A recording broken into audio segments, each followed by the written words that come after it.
Jain madam sir. Anuradha की बातों में कितनी सच्चाई लग रही है आपको? मैडम सर, अनुराधा की बात में हमको बिल्कुल सच्चाई नजर नहीं आ रही है। वो तो पता नहीं क्या बोल रही थी अपने सास ससुर के बारे में, हाँ, कि वो दहेज चाहिए। हमको तो बिल्कुल ऐसा नहीं लगा।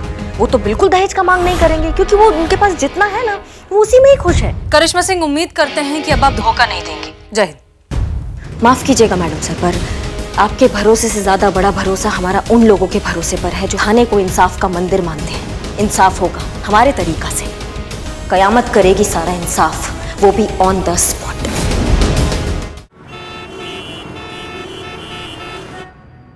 अब हमको लाइए ना, हम करते। आप कितना काम करेंगी? अरे नहीं नहीं, रहने दीजिए, हम कर लेंगे।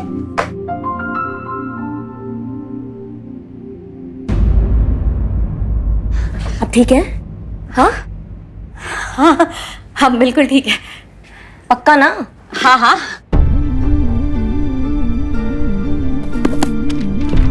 अब हम अरे अरे अरे अरे आप ठीक तो है? हमको लगता है ना हम आपको डॉक्टर के पास ले जाते हैं। हम देख रहे हैं आपको। नहीं नहीं, मैं पहले घर की सफाई कर लूं। हाँ, लेकिन घर की सफाई तो होती रही। अरे अरे बाप रे, देखिए आप नहीं ठीक है। आप चलिए हमारे साथ, आप चलिए, हम आपको डॉक्टर के लेके चलते हैं। आप चलिए चलिए। लेकिन कपड़े तो बदल लो। हमारा चूरन होगा। कपड़े बदल लो, आपकी तबीयत बिगड़ रही है। आप कह रहे एक शब्द और नहीं। आप चलिए हमारे साथ, चलिए। आप ही ने मुझे फोन करके बुलाया था? जी हमने बुलाया। कहाँ है वो? हाँ, आपका वाइफ ना आईसीयू में है। आईसीयू? क्या हुआ उसे? नहीं, वो डॉक्टर देख रहे हैं, चेक कर रहे हैं। अभी बस आके बताएंगे कि क्या कंडीशन है। आप घबराइए मत, सब ठीक हो जाएगा। मैं अभी आता हूँ।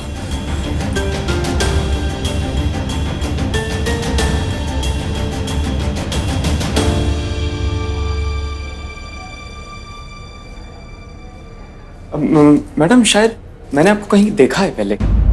अरे मैडम, क्या चाहती हैं आप? अरे बोलिए, कुछ तो बोलिए। क्या नाम है आपका?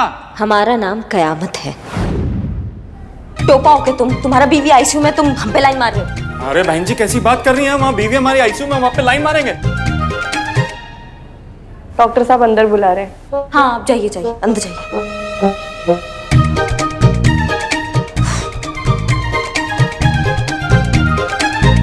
करिश्मा सिंह, क्या हुआ पल्लवी को? अरे अचानक बेहोश हो गई, उसको हॉस्पिटल लाया तो अभी आईसीयू में लेके गए हैं डॉक्टर। उनको अभी बताएंगे कि क्या है, पर हमको थोड़ा सीरियस लग रही थी। देखा अपनी मनमानी करने का नतीजा। हमारे और हमारे लल्ला के तो भाग फूट गए। हॉस्पिटल है और ये सब अचानक नहीं हुआ है। जब आप अपनी जिंदगी दूसरों के नाम कर देंगे तो फिर यही होगा ना। दूसरों का ख्याल रखना अच्छी बात है, लेकिन खुद का ख्याल नहीं रखेंगे तो और क्या होगा? अगर आपने दखल अंदाजी नहीं की होती ना करिश्मा सिंह, तो पल्लवी की हालत ऐसी नहीं होती। हमारा गलती हो गया है मैडम सर, हम मान रहे हैं हमने गलती किया है। हमने उसकी गलत सोच को आगे बढ़ाया, उसके गलत आचरण को हमने बढ़ावा दिया। आप हमें माफ कर दीजिए। हम आपका इस केस में साथ देना चाहते हैं मैडम सर, एक पुलिस ऑफिसर नहीं, एक महिला होने के नाते। शाबाश। ठीक है, अब देखते हैं। पक्का ना? हम ऐसे ही पूछ रहे हैं हम।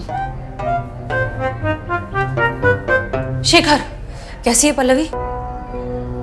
थैंक गॉड, सब ठीक है। डॉक्टर कह रहे हैं सब नॉर्मल है। एक्चुअली बहुत ज़्यादा स्ट्रेस लेने की वजह से उसे एंजाइटी अटैक आ गया था।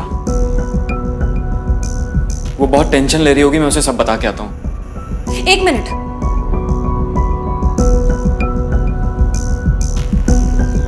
फिलहाल तुम पल्लवी को सच नहीं बताओगे, वो कहोगे जैसा हम कह रहे हैं।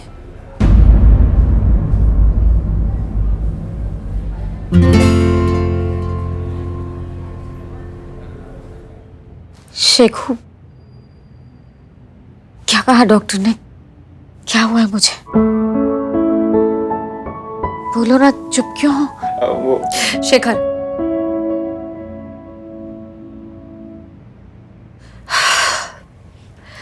पल्लवी, किसी भी पति के लिए अपनी पत्नी से ये बात कहना बहुत मुश्किल है।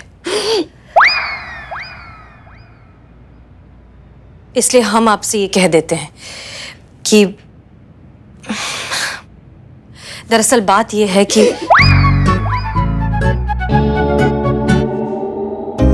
पल्लवी, हमें बहुत अफसोस के साथ आपसे ये कहना पड़ रहा है कि आपके पास वक्त बहुत कम है।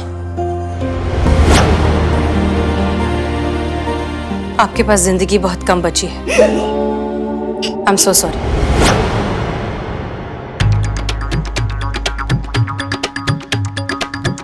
ओह माय गॉड, ऐसा क्या हुआ है मुझसे को? एंटीफिलोजिस्टिन। क्या? एंटीलिफोजिस्टिन।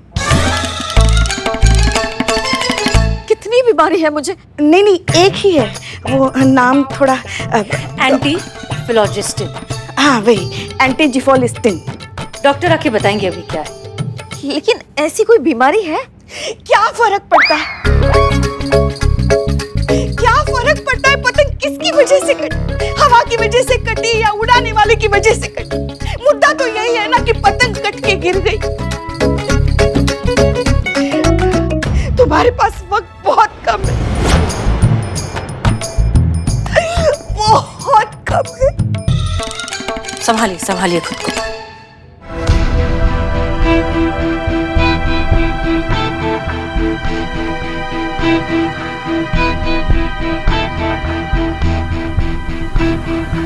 अब कहा?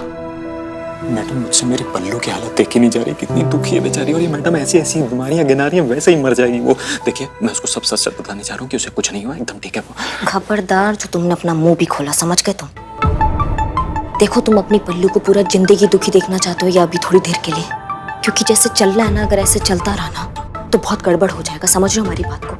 उसकी आंखें खोलना हमारे लिए बहुत जरूरी है, इसलिए हम पर थोड़ा भरोसा रखो, हम पे विश्वास करो, बाकी तुम्हारा फैसला जो करना कर लो।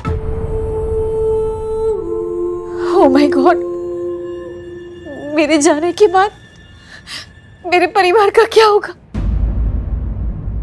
आपका, बाजी का, चिंटू का, सबका ख्याल कौन रखेगा? कमाल है पल्लवी, इतना सब हो गया और अब भी तुम उन्हीं के बारे में सोच रहे हो। अरे अब तक यही तो करती आई हो ना, शादी के बाद से लेके अब तक सिर्फ उन्हीं के बारे में तो सोचती आई हो। इस सब में पल्लवी कहाँ गई? कहाँ गई वो पल्लवी जिसे खुश रहना पसंद था, जो जिंदगी को खुलकर जीती थी, जिसे हर पल के मजे लेना आता था? देखो हम मानते हैं कि रिश्ते कितने जरूरी होते हैं, उन्हें संभालना, उन्हें निभाना, उन्हें अच्छे से चलाना बहुत जरूरी है, लेकिन उससे कई गुना ज्यादा जरूरी है खुद से जिम्मेदारी, खुद की खुशियों की जिम्मेदारी।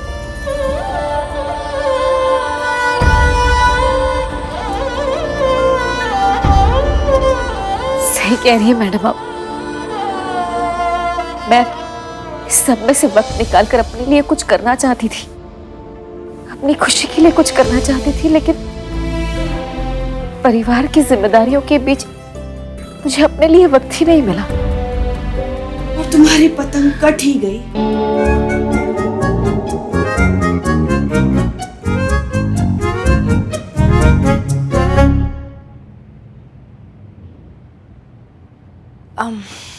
पल्लवी, अब भी कुछ नहीं बिगड़ा है, अब भी वक्त है तुम्हारे पास, वो करो जो तुम्हें पसंद है। जिंदगी तो हर पल में है, हर धड़कन में है। एक बात बताओ, आखिरी बार कब तुम दिल से खुश हुई थी, बिल्कुल अंदर से खुश हुई थी, जोर से खिलखिला कर हंसी थी, जैसे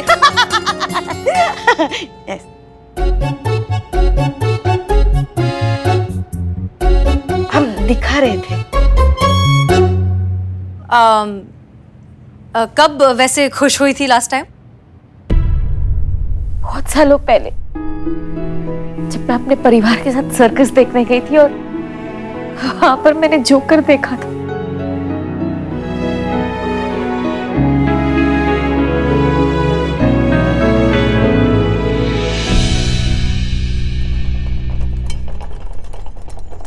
शेखू, ये कहाँ लेकर आए हो?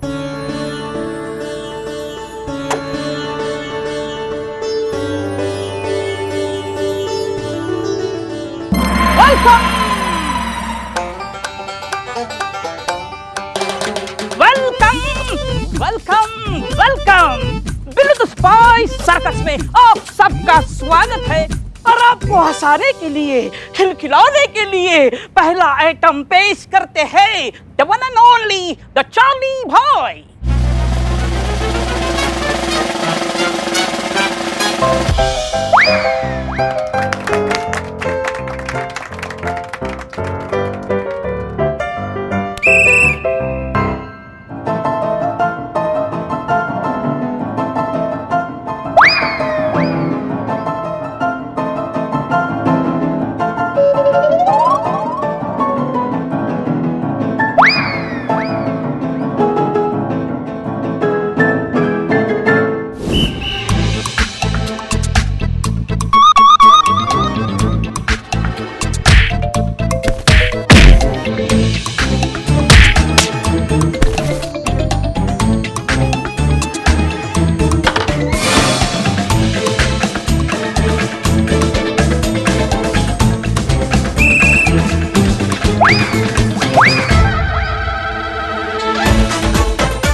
Good morning Pallavi.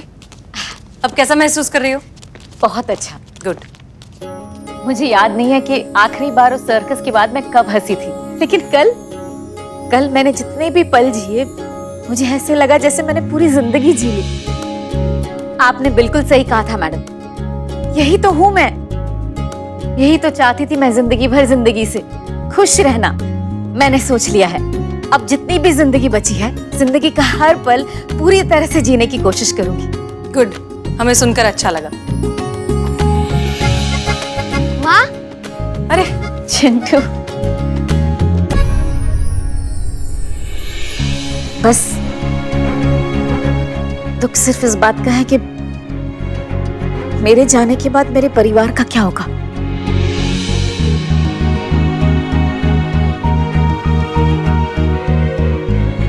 चिंटू की पढ़ाई, माँ जी की दवाइयाँ, शेखर का काम, कैसे रखेंगे ये सब अपना ख्याल। हाँ, अब तुम्हारी पतंग तो कट गई।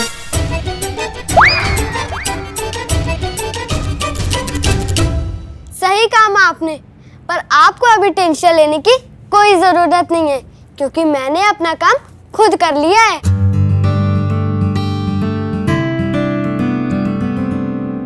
और मैंने भी अपना ब्लड प्रेशर खुद चेक करना सीख लिया है और दवाइयाँ भी ले सकती हूँ। तुम घर पर नहीं थी तो ये सारे काम हमने खुद करना सीख लिया और बहुत अच्छा लगा। इंडिपेंडेंट बनकर चलने फिरने का मौका मिल गया तो अब जी को ही बहुत अच्छा लग रहा है। पल्लू, सारी गलती तुम्हारी है। तुमने घर की जिम्मेदारियां उठाकर हम सबको आलसी बना दिया है। वो कहते हैं ना, चलता शरीर 100 रोगों से दूर। इसलिए आज से हम सब अपना काम खुद करेंगे। हाँ माँ, हमें तो पता ही नहीं था कि अपना काम खुद करते समय हम लोग को कितना मजा आता है।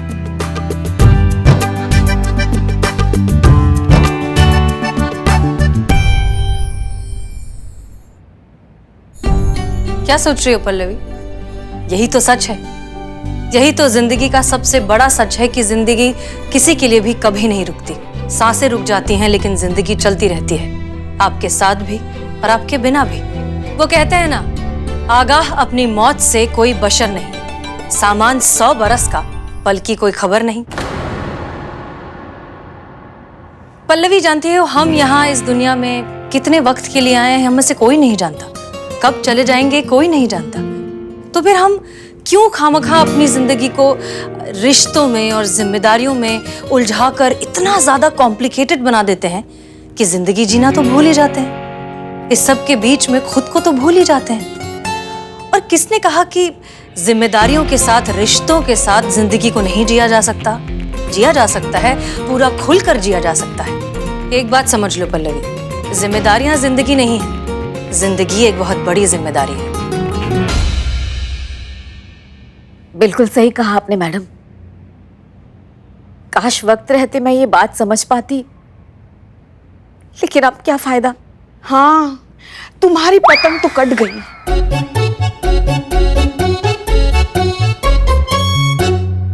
पल्लवी, तुम्हारी पतंग तुम्हें कुछ नहीं हुआ है, तुम बिल्कुल ठीक हो। हमने दरअसल ये सब एक छोटा सा झूठ बोला था तुम्हें तुम्हारी जिंदगी की अहमियत समझाने के लिए।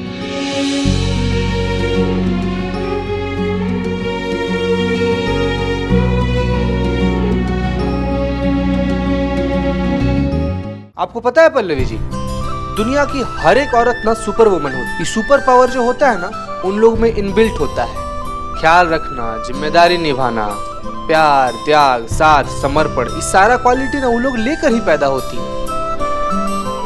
आज के बाद मैं ये याद रखूंगी कि एक माँ, एक बीवी, एक बहू और बेटी होने से पहले मैं एक इंसान हूं, औरत हूं, पल्लवी हूं।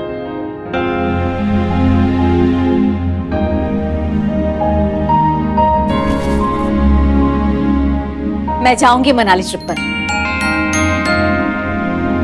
कहाँ है मेरा टिकट?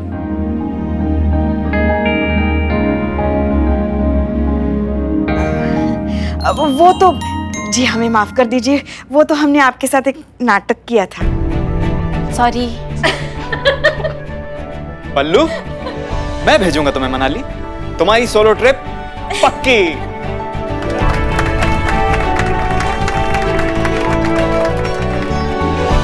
मैडम, आपका बहुत बहुत शुक्रिया। आप सबका बहुत बहुत शुक्रिया, आपने मुझे मेरी पुरानी पल्लवी वापस कर दी। कोई बात नहीं शेखर, हम बस अपना काम कर रहे थे। लेकिन एक बात बताओ, तुम उस दिन अपनी कंप्लेंट वापस लेने क्यों आए थे?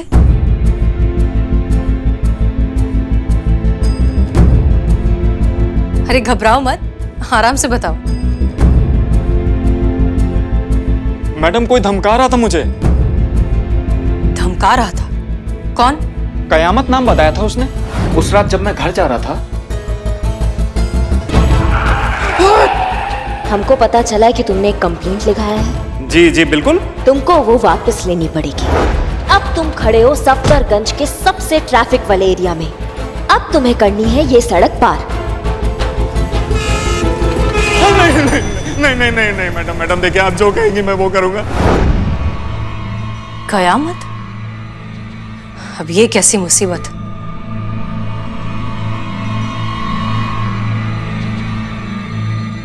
होशियार करिश्मा सिंह, अब ज्यादा सावधान रहना होगा और मैडम सर से एक कदम आगे रहना होगा। मैडम, मेरे पास एक जबरदस्त आइडिया है। ये जो है ग्लिसरीन है, ग्लिसरीन। 2 बूंद जज्बातों की, ये 2 बूंद आंखों में डाल दोगे ना तो ऐसे आंसू बहेंगे कि रोके रुक नहीं सकते। 2 बूंद माफी की, ये बूंद आंखों में डालो और मैडम सर से माफी मांगो। आपके आंसुओं के सैलाब में मैडम सर बह जाएगी। फिर माफी क्या चीज है, आपको वो ऐसे चौकी पोस्ट दे देंगे। इधर दिखाओ क्या है ये? ग्लिसरीन, 2 बूंद जज्बातों की। ठीक है बिल्ले, तुम्हारा आइडिया ट्राई करते हैं। हाँ करो। जय हिंद मैडम। जय हिंद, जय हिंद। करिश्मा सिंह, क्या हुआ आपको? आप इतनी उदास क्यों हैं? नहीं कुछ नहीं। मैडम सर, बिल्ले हट। मैडम सर, ये आपसे माफी मांगना चाहती है।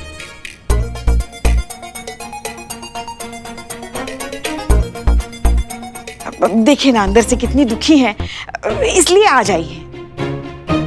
अच्छा ठीक है, आइए केबिन में बैठ के बात करते हैं। All the best. 2 बूंद मैडम, 2 बूंद जज्बातों की। हाँ 2 बूंद। जी करिश्मा सिंह, अब कहिए। हमें माफ कर दीजिए मैडम सर, आप हम बहुत शर्मिंदा हैं। हम शर्मिंदगी से भर गए हैं, हमें माफ कर दीजिए। सच में? हाँ सच में मैडम सर, हम अपना शक्ल नहीं देख पाते हैं आईने में। हम इतना शर्मिंदगी से भर गए हैं, हमें प्लीज माफ कर दीजिए आप मैडम सर, प्लीज। क्या हुआ मैडम सर? नहीं, हमें बहुत खुशी हुई है जानकर कि आपको सच में अपने किए का पछतावा हो रहा है।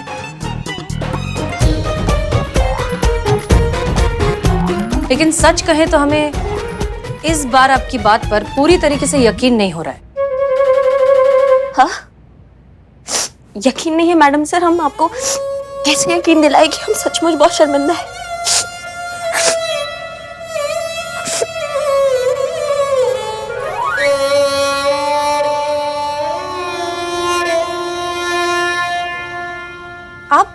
आप रो रही हैं? करिश्मा सिंह, आप सच में रो रही हैं? हाँ मैडम सर, ये हमारे पश्चाताप के आंसू है मैडम सर। हमसे बहुत बड़ा गलती हो गया। अच्छा प्लीज माफ कर दीजिए आप। ठीक है, प्लीज रिलैक्स। आप इस तरह से रोना बंद कीजिए। हमें तो यकीन नहीं हो रहा है। ऊपर से इतनी सख्त और इतनी कड़क दिखने वाली हमारी करिश्मा सिंह अंदर से इतनी इमोशनल है। देखिए, हम मानते हैं कि आपको अपने किए का पछतावा हो रहा है, इसलिए आप गिल्टी फील कर रही हैं, लेकिन उसमें इतना ज्यादा परेशान होने वाली कोई बात नहीं है करिश्मा सिंह। ये सब तो होता रहता है। इस तरह से रोना आपको बिल्कुल भी सूट नहीं करता करिश्मा सिंह। अच्छा ठीक है, हम आपको माफ करते हैं।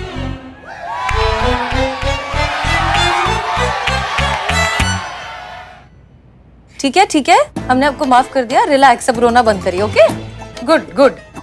अम्मा, ये आंसू रुक क्यों नहीं रहे? कह रहे ग्लिसरीन दिया है कि जहर दिया है, इतना आंसू बह रहा है। नहीं, उसको ग्लिसरीन नहीं बोलते, लेकिन मैंने कहा था दो बूंद, दो ढक्कन डाले। क्या हुआ? अरे हमने आपको माफ कर तो दिया। अब तो रोना बंद कीजिए, रोकिए खुद को। नहीं रुकेंगे मैडम सर, डोज ज्यादा हो गया। क्या? दुखी का डोज ज्यादा हो गया था ना मैडम सर, तो अब खुशी का डोज हो गया। बचपन की समस्या हमारी रही है ये कि हम जब बहुत खुश हो जाते हैं ना मैडम सर, तो हमारा ये पाइपलाइन फट जाता है और फिर ऐसे ही ये बहने लगता है मैडम सर। हमें आप टेंशन मत लीजिए, ये रुक जाएगा। खुशी का बात ये है कि आपने हमको माफ कर दिया मैडम सर। हाँ, धन्यवाद मैडम सर, बहुत बहुत धन्यवाद। कहाँ है? अरे कहाँ है? कहाँ है? SHO मैडम कहाँ है? हाँ, आप बताइए क्या प्रॉब्लम है आपको? मैं अनुराधा और ये मेरे पति धीरज। आप जानती हैं मैडम सर? पता नहीं। आप आइए प्लीज, बैठिए। जी, तो आपके हस्बैंड को क्या हुआ? अरे तो ऐसे हो गए ना, मीनू के ससुराल से लौटे तब से। मीनू? मेरी बेटी मीनू, मीनाक्षी। मैडम सर को बता रही है कि याद दिलवा रही है। समझ नहीं आ रहा। उसके ससुराल गए थे ना उससे मिलने के लिए, जब लौटे तो ऐसे ही पत्थर जैसे बन गए। क्यों? एक गिलास दहेज मिलेगा क्या? हैं? क्या? पानी मांग रहे हैं। अरे मैं भी ऐसे शॉक्ड हुई थी। ये नहीं कि ससुराल से वापस आए थे तब इन्होंने मुझसे कहा था कि एक बकेट भर के दहेज बाथरूम में रख दो। ऐसे हो गया ना इनका हाल। मीनू को ससुराल से लौटे ना तब से ऐसे बहुत चक्के से और आंखें फाड़ फाड़ के बस घूमते रहते हैं। इनके मुंह से एक वर्ड भी नहीं निकलता है। खैर वो तो अच्छी बात है, लेकिन जब भी बोलते हैं सिर्फ दहेज ही बोलते हैं। पता नहीं मीनू के ससुराल वालों ने इस बार दहेज में क्या मांग लिया, इन्हें तो सदमा बैठ गया है। इसका मतलब आपके बेटी के ससुराल वाले आपसे दहेज मांग रहे हैं? और नहीं तो क्या, इन्हें क्या अपने खुद के दहेज का सदमा बैठा है? आप इतने यकीन से कैसे कह सकती हैं कि दहेज की वजह से इनकी हालत ऐसी हुई है? क्या आपकी बेटी के ससुराल वालों ने कभी किसी चीज की मांग की, किसी चीज के लिए फोर्स किया? नहीं ना मैडम, उन्होंने आपसे किसी चीज की मांग नहीं की, फोर्स नहीं किया, ना देने पर बेटी को परेशान नहीं किया, तो फिर हम किस बेसिस पर इसे दहेज का केस बनाएं? अरे उसके ससुराल वाले तो ऐसे ही ना, बड़े चालाक है। उनको पता है ना कि आजकल दहेज लेना और देना कानूनी अपराध है, तो ऐसे डायरेक्ट थोड़ी ना मांगते हैं वो तो बहाने बहाने से घुमा घुमा के पिरा पिरा के ऐसे मांगते हैं कि हमें तो पता ही नहीं चलता। हम दहेज देते जा रहे और वो लेते जा रहे, और पता तो हमें तब चलता है कि जब हम कंगाल होके सड़क पर आ जाते हैं। हम आपकी बात समझ रहे हैं, लेकिन इन बातों की बिना पर हम कोई केस रजिस्टर नहीं कर सकते। क्यों? अच्छा कोई और जाके कराऊं क्या? नहीं नहीं, मतलब पूरी बात सुनकर ही हम कुछ कर सकते हैं। अरे पूरी बात तो आप जानती है ना, बताया ना मैंने अभी। मतलब हो सकता है कि ये सिर्फ एक तरफा सच हो, ये सिर्फ आपका नजरिया हो सकता है कि पूरा सच कुछ और हो। देखिए, हम सच की अच्छे से जांच पड़ताल करेंगे और अगर हमें लगा कि ऐसा कुछ है तो हम उनके खिलाफ सख्त से सख्त कार्यवाही करेंगे, ठीक है? लेकिन तब तक के लिए आप प्लीज अपना फोन नंबर और एड्रेस पुष्पा जी को दे दीजिए। आइए। अरे मेरा एड्रेस तो वही है ना। हाँ वही बता दीजिए। हाँ, आइए। मंदिर के पीछे। हाँ बता दीजिए। आप कहाँ जा रही हैं? वर्दी लेने मैडम सर, आपने माफ कर दिया ना हमें। हमने आपको सिर्फ माफ किया है करिश्मा सिंह, वर्दी लेने के लिए नहीं कहा। और वैसे भी आप जहाँ जा रही हैं वहाँ आपको वर्दी की जरूरत बिल्कुल नहीं पड़ेगी। नहीं पड़ेगी मतलब हम कहाँ जा रहे हैं?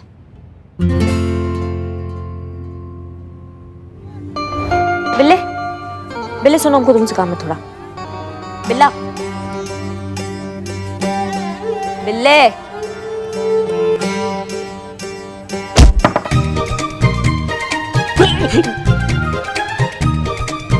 Good morning.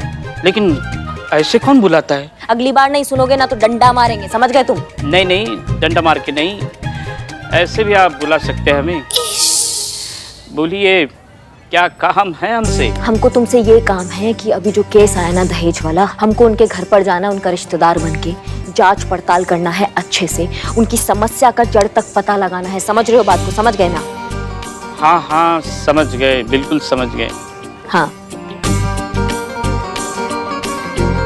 तो हमको जाना है वहाँ पे, हमें पता लगाना है कि ये दहेज का मामला वाकई दहेज का है या फिर कोई और चक्कर चल रहा है। हसीना मैडम को ऑर्डर है कि तुमको हम साथ लेके जाए, समझ रहे हो या फिर दूसरी भाषा में समझाए? हाँ बिल्कुल समझ गए। नहीं, क्या हो गया संतोष? क्या हो गया? तुम क्यों मुंह लटका के खड़ी हो? हाँ, जब से देख रहे तुम्हारा दोनों सुई एक ही जगह अटका हुआ है चेहरे का, क्या हो गया? वो अब हमारा वो थाना कंपटीशन जीतने का तो कोई चांस है नहीं, अब तो हारना कंफर्म है। हाँ वो तो छोड़ ही दो। का? हाँ का?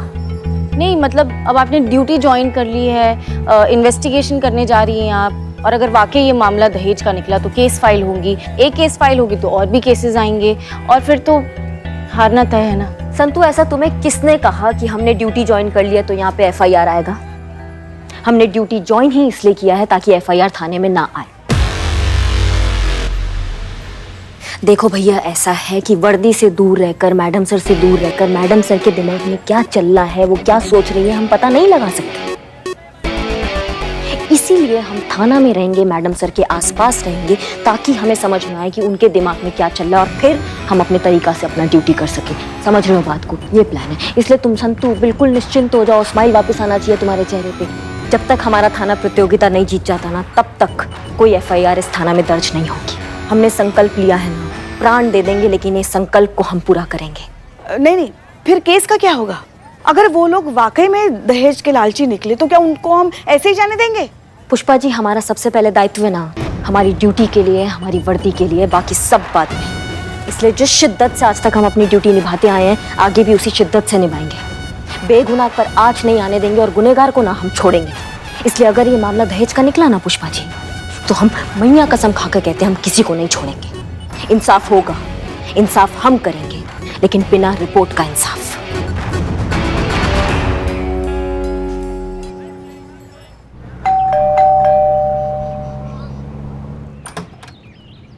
नमस्ते।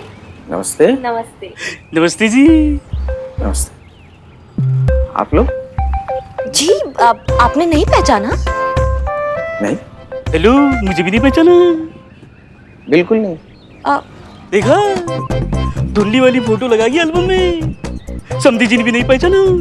देखिए भाई साहब, टाइम थोड़े है वरना लाइन लगा देते हैं एल्बमों की। अब साफ साफ बताइए, आप लोग है कौन? जी, मैं रीमा, मीना के मामा की लड़की, और ये मेरे हस्बैंड प्यारे। हाँ प्यारे है समधी जी। हाँ, हमारी बहू मीनू ने तो बताई थी वो अर्पित के साथ शिमला जाने से पहले कि आप लोग लखनऊ आने वाले हैं। हाँ, बोला था 2 दिन रुकेंगे आप हमारे यहाँ। टाइम थोड़े है वरना लाइन लगा देते हैं, आपको रिसीव करके लेके आने वाले की। आप लोग बाहर क्यों खड़े हैं? आप तो हमारे अपने हैं। आइए आइए, अंदर आइए। आइए आइए। केतकी, देखो कौन आए। ये है हमारा छोटा सा घर। अरे मैं तो बताना ही भूल गया कि मैं कौन हूँ। मैं संजय, अर्पित के पापा। कहाँ रख दी? अभी तो हाथ में ही थी। कहाँ रख दी? मिल नहीं रही अरे है। बस, अरे भाग्यवान, जो नहीं मिल रही है उसे छोड़ो, जो मिल रही है उनसे तो मिलो। हमारी बहू मीनू के परिवार वाले हैं, उनके घर से आए। हाँ।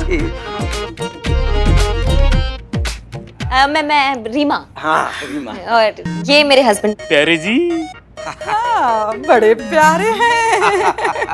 और ये जो रीमा है, ये मीनू के मामा की बेटी है। घर ढूंढने में कोई परेशानी नहीं हुई ना? तकलीफ किस बात की? यहाँ से यहाँ तो आना था, अमीनाबाद से ऑटो ली, 2 मिनट सर से इधर। एक मिनट। मीनू तो कह रही थी कि आप स्टेशन से सीधा यहाँ आएंगी।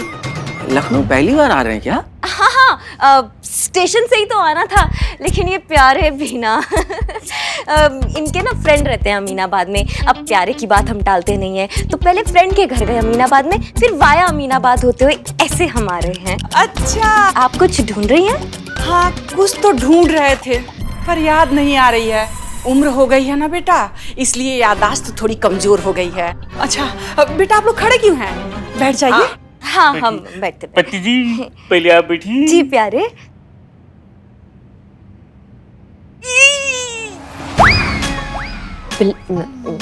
प्यारे, क्या हुआ? 1 मिनट जी।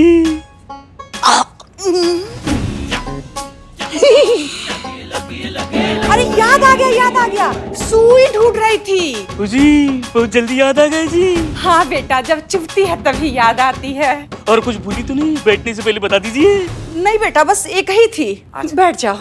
अब क्या कहें, इनका तो रोज का है, यहीं बैठ के सिलती रहती है, और यहीं ये सुई जो है ये भूल जाती है, छोड़ देती है वहीं पर। अब बेचारी हमारी बहू मीनू की क्या गलती है बताइए? यहीं बैठ जाती है, चुप जाती है, उसे कितनी तकलीफ होती है।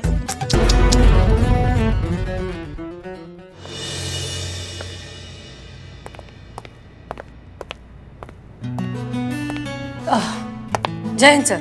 जय हिंद। कैसी हैं आप? हम ठीक है सर। आप बुरे तो हम भी नहीं हैं, बस हालात कभी कभी हमें बुरा बना देते हैं। क्षमा चाहते हैं, आपको प्रतीक्षा करनी पड़ी। वो क्या है कि अंदर आईजी साहब की एक जरूरी मीटिंग चल रही है। No problem sir, I understand. आइए थोड़ा आगे चल के बात करते हैं, आइए। ठीक है। क्या हुआ सर? हसीना जी, आपके लिए एक बुरी खबर है। अच्छा, जिंदगी में अब तो इतनी बुरी खबरें सुन ली है सर कि कोई भी खबर उतनी बुरी नहीं लगती। बताइए, इस बार आप कौन सी बुरी खबर देना चाहते हैं? हमने आईजी साहब को ये जिक्र करते हुए सुना कि अगर आपका थाना बेस्ट थाना प्रतियोगिता नहीं जीत पाता है तो आपका थाना बंद करने की सोच रहे हैं, क्योंकि उनका यह मानना है कि प्रतियोगिता का परिणाम ही इस बात को सिद्ध कर देता है कि इस शहर को आपके थाने की आवश्यकता है या नहीं। ये पुलिस डिपार्टमेंट हमारे थाने के पीछे क्यों पड़ा रहता है हर वक्त? अब एनीवेज सर, आप क्या सोच रहे हैं? वही जो आप सोच रही हैं। आपका थाना हरगिज बंद नहीं होना चाहिए। हमसे बेहतर और कौन जानता होगा कि इस शहर को आपके थाने की कितनी आवश्यकता है। इसलिए हम चाहते हैं कि आपका थाना ये प्रतियोगिता जीत जाए और यूं ही पूरी निष्ठा के साथ अपना फर्ज निभाता रहे। शायद इसलिए ये कॉन्फिडेंशियल बात हम आपके साथ शेयर कर रहे हैं। आप अपने ही सिद्धांतों के खिलाफ जा रहे हैं सर। हमें तो लगा था कि आपके लिए अपने फर्ज से ऊपर कुछ भी नहीं। अब भी नहीं है हसीना मलिक। हम आपके साथ एक कॉन्फिडेंशियल बात इसलिए शेयर कर रहे हैं क्योंकि हम नहीं चाहते कि आपका थाना बंद हो, क्योंकि हम अच्छी तरह से जानते हैं कि एक आम शहरी की कितनी सारी उम्मीदें आपके थाने के साथ जुड़ी है। इंसाफ के लिए लोगों की नजरें आपके थाने की तरफ होती है, क्योंकि उन्हें पूरा विश्वास है कि उन्हें कहीं इंसाफ मिले या ना मिले, आपके थाने में जरूर मिलेगा। कोई सुने या ना सुने, उनकी आवाज आपके थाने में जरूर सुनी जाएगी।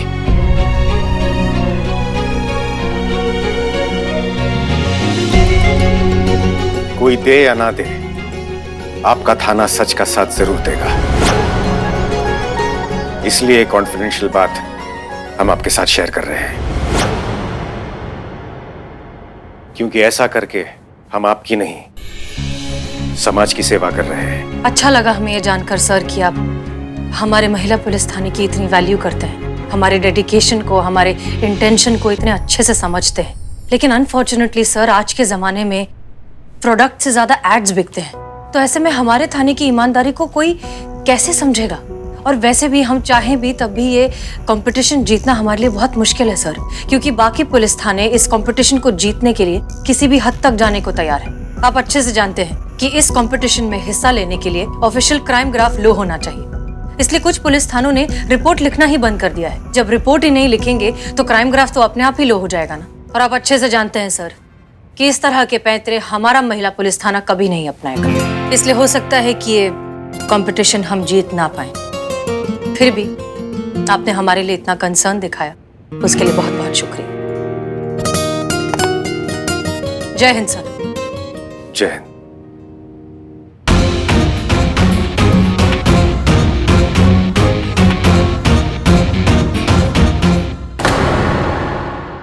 और भी दिलचस्प कहानी देखने के लिए हमारे चैनल को सब्सक्राइब करें और बेल आइकॉन दबाना न भूलें।